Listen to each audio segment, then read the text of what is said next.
Thank you so much for joining me today. So, why everything feels off for no reason? What if I told you that it feels like your brain is feeling your life, but you're feeling your brain's best guess about your life, which sounds paradoxical.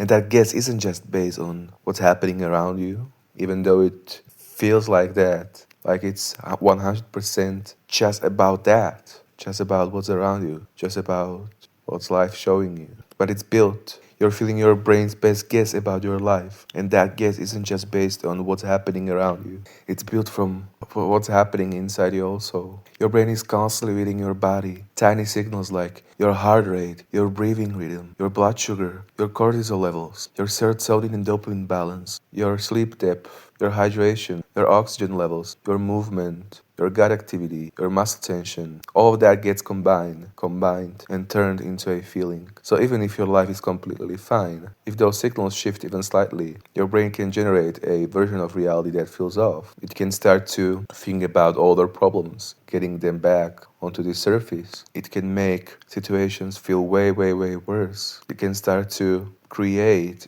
interpretation of your life that are just brutal. And at the same time, your brain is always predicting what things should feel like. So when your internal state and your prediction don't match, you get this quiet mismatch. That's the feeling, not danger, not true. Your system being out of sync for a moment.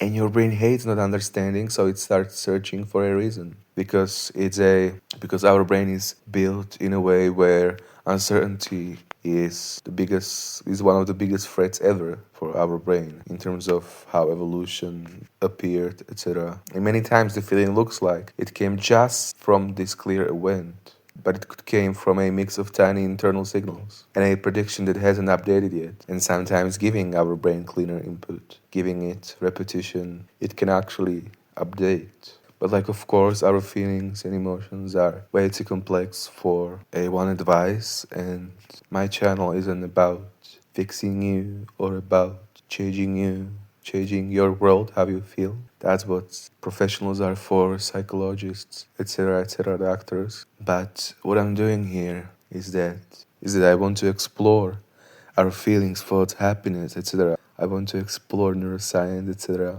I want to explore happiness. So I'm not a professional. And also I want to erase the disgusting stigma that feeling strange or feeling off is our fault or is a weakness. Neuroscientifically, it's impossible for it to be a weakness. You can be the strongest person ever. You can have the worst type of thoughts, feelings, etc. You can have a normal life where nothing is wrong, but you can feel the worst type of emotions. But yet you can still be way stronger than someone who is happy in their life. And many times people who are struggling with worse feelings, they are usually the strongest ones because the fact they carry on doing that gives them more and more strength. So once they heal, they have this immense strength and immense resilience. So that's the thing. People who are feeling worse are usually the strongest ones because it gives them so much resilience throughout their life. And when they heal from that, eventually they come super strong.